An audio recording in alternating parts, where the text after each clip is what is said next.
Hello! April Fools, I guess. It's Levels Plus Weekly Time. Episode 50.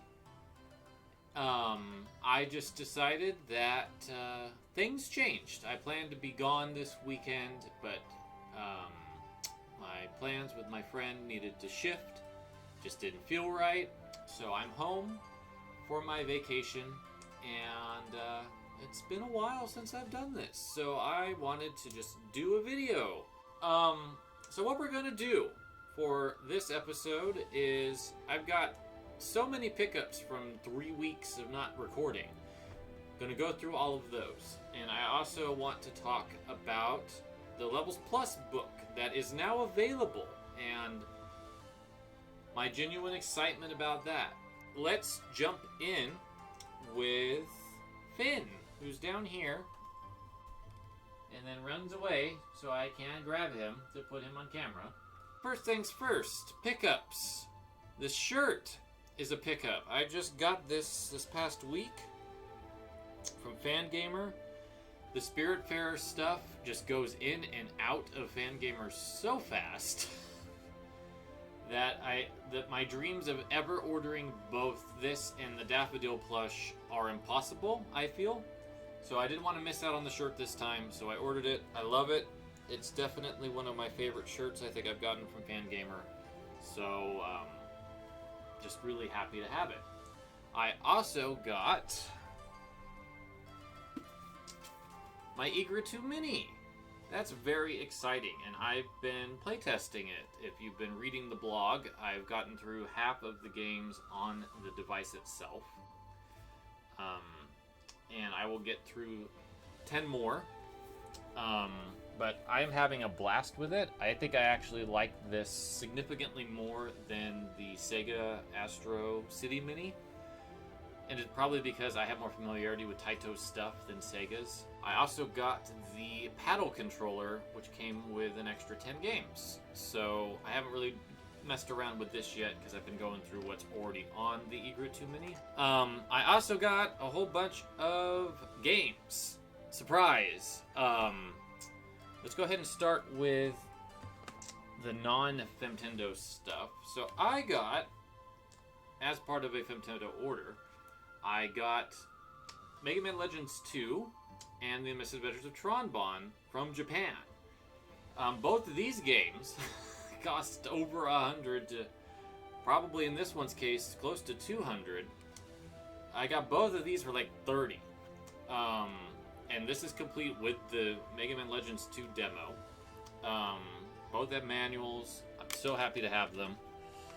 I'm trying to get the original Legends next, but that hasn't panned out quite yet. And then I got some Switch stuff. I got Wild Guns Reloaded from Strictly Limited, and it came with a little postcard. And then I also got some Mario stuff. I may have talked about Mario Golf, I don't remember, but I got Mario Golf, and I also got Super Mario 3D World plus Bowser's Fury. I got a $25 credit from Best Buy, and I was like, I'm just going to go ahead and go for it. It was on sale anyway. So there we have it. That's all of the non-Femtendo stuff. So let's get to the Femtendo stuff because I'm very excited about it. So first off, these are two separate orders, so I grouped them so I can attempt to say the names correctly this time. So first off, this is Samurai Sword. This is a Capcom game that's a bit of like a graphic adventure slash RPG of sorts, which is really cool. I didn't even know of this game prior to looking it up in my Famicom Disk System book, and just some obscure Capcom game. Sure, I'm interested. I also got the second half of Shin Onigashima to match my first one. This one's not complete, so it doesn't have the little case for it, but happy to have that. I also got Konamic Tennis with the manual, because you can play as women in this one. I got a complete boxed copy of Little Computer People. this one was one that's actually for Femtendo 87. They've only had it like once on the site that I get these from prior, and it wasn't like this. So the moment I saw this pop up in box, I was like, all right, well, I guess I'm ordering whatever I can get. Thankfully, that wasn't the only game for Femtendo 87. I also got Hokkaido Rensa Sensitsu Akhatsuki ni Kaiju. I am not a Japanese speaker. That is a spiritual sequel of sorts to Portopia, and Yui Horii was involved with it, aka Dragon Quest guy. So, this is a revamped port of the original game, Double Dragon 3. Now, the Double Dragon series, these are all arcade ports, technically. 3 is the most ambitious of the bunch in terms of deviating from the arcade formula. I think 1 certainly did in terms of final antagonist and all of that. But in terms of the women involved, I don't think we're going to cover 1 and 2 at the time they're supposed to happen. I think I'm going to cover them once we get to 3 in the future, because 3 makes Marion the bad guy by having her be possessed by Cleopatra. So that's interesting, and it's something that Technos and its subsequent studios that have owned the IP have ran with following that. So that is where Miriam's going to show up. But I may cover Double Dragon 1 because Linda could be the first woman in a fighting game that you can play as. This is Motocross Champion. And while I'm here, this is Salamander. This is the coolest kart I think that has ever been released on the Famicom. It is translucent, it's awesome looking. I mean, it looks cool even when I'm holding it up here.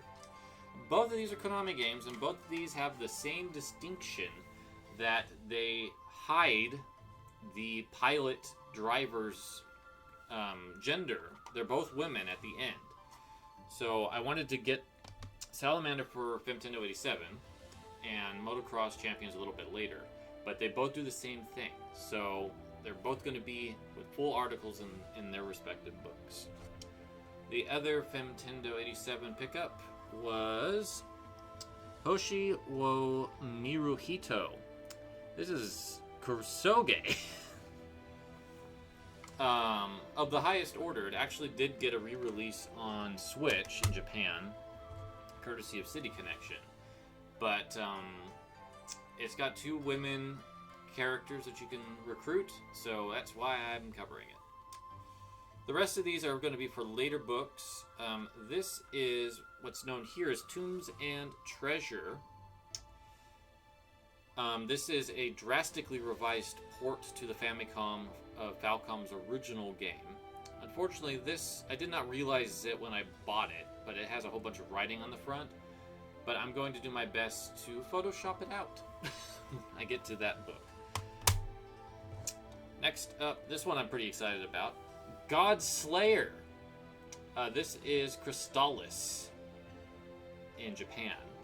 And the princess character is much more prominent on here than she was in the North American advertising. This is My Life, My Love. This is a board game of sorts that was done a little bit later in the life of the Famicom. I want to say 91 or so. And I don't know a whole lot about it other than it's a game of life type of situation. I'm not going to probably do a whole big, like, buy all of the board games, game shows, all that stuff for Femtendo. I think what I'm going to do is just get a couple to do a representative shot for a cover page, and then leave it at that. It's kind of the same deal with sports. I'm getting the sports games that have women that are playable, that are original to the NES or Famicom, as best as I can. But some are rare and some are difficult to grab. So it might end up being kind of the same deal where I just get a bunch of sports stuff and kind of make a composite image of a few of them instead of buying all of them. Last but not least is the last of the Jar Jar Maru games that I needed to pick up. This is Ninja Jar Jar Maru Geki Maden.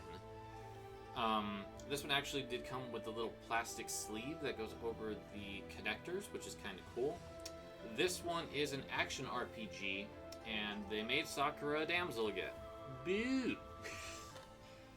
But that was the one that ended up being the hardest one to get.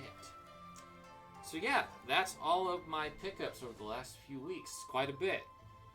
There's one last pickup, but we're going to talk about that after this special cat intermission with birthday girl Flavia, whose birthday happens to be today.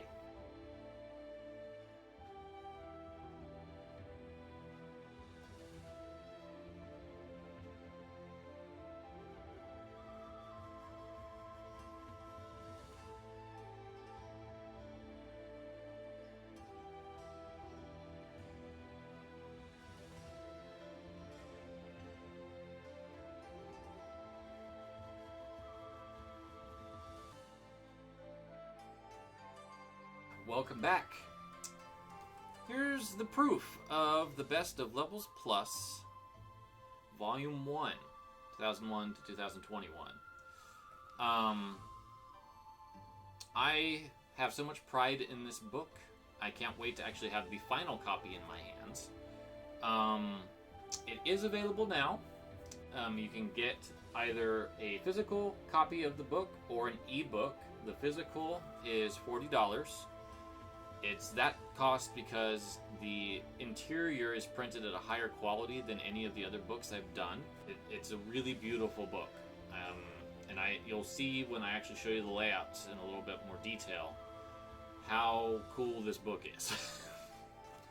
The ebook is $20, or you prefer just getting stuff digitally, that is an option. I also have released ebooks of Maya Moments, Evolve and Develop over the weekend. So those are also now all available as ebooks. And I'm going to probably redo First Frequent Fantasy and Zenobia in the near future. So that way they're more properly tuned for the Kindle format that Amazon sells these through. And for Femtendo, 1983 to 86, it is currently not an ebook. I'm thinking about pairing it with 87, just to streamline it a little bit more, to make it more worth people's while, because I'm hoping that that book's more like an encyclopedia type of thing. So, what's the deal with this book? Well, first off, big thank you to my best friend Kathy for agreeing to model for this book. She resembles Jade really well, and it was a lot of fun working with her to take photos and then doing some Photoshop to make her even look more like Jade. And then the back cover has all 14 of the articles inside. But instead of me just awkwardly holding this open and just going to a random page, this is not the final proof. Things changed between this and the final product. So I think what we'll do is, instead of me going through this physically, we'll switch gears. We'll go to the InDesign document and we'll look at it that way. So now we are in InDesign. Let's take a quick little tour. So there's a quick little foreword. It just runs through people I want to thank and the history of the blog, basically. I've got this nice little setup where it kind of shows the evolution of the site as best as I can pull it from the Internet Archive. And then here's the title page. And then I'm just going to quickly run through this. So the first article is about Mule. As you can see, I grabbed some cool imagery. I always make sure to credit the people who design these games, owns the IP as best as I can tell. I don't own any of this stuff. It's all for educational analysis purposes. But what my goal was to make this look like the magazines that I read when I was growing up, and to just really push my skills doing this. And it was a lot of fun to make each one of these essays. So like Mule has a really old school look to it, but in contrast we have the last story review, which is very different. You can just tell by looking at this page. It's very different. And then I've set it up to have a very cool looking background that's the black and white version of this image, but still is awesome looking. I love the font on this one. It's probably my favorite font I picked for the book. Tried to get the nicest quality screenshots as I could for some of these games. There's a huge works cited section at the end, of course. And when I could pull in my own stuff from the past, I did. So in this case, this is a wallpaper that I made in like 2004. And I still had it, so I decided to add it in. And like this layout is completely different. So this talks about Jade as my favorite character in all of games, which she still is. My Tatsunoko vs. Capcom analysis, that one was a lot of fun to write. I remember just someone asked about it, and I just was like, hey, that's a good question. So I brought that into here and made it a really snappy looking article with a really dynamic font. And this was an old wallpaper idea that I did a long time ago with these black and white renders. And I just was really pleased to bring that idea back with higher quality art. This piece of June the Swan and Chun-Li actually was from 2009 or 10 when the original game came out. I still had it, and that was really helpful because converting all of these pieces of art can take some time. And last but not least, I love... this is the other one that I really love. Is How Beyond Good and Evil Politically Defies Ubisoft. It's the most recent thing that I wrote in the book. More photos of my friend Kathy in here. Just looks fantastic. I love turning it into a newspaper. Alright, well, that was really fun going through all the stuff I've gotten, going through the book. I think what I want to do is keep this short. This is a random April Fool's episode after all. So let's stop there. We'll come back to it on the 9th. There's a lot of news to talk about. So I think we'll do some news recap. Definitely talk about the cancellation of E3. That's a big deal. Have a wonderful week, my friends. Thank you so much for watching, and take care.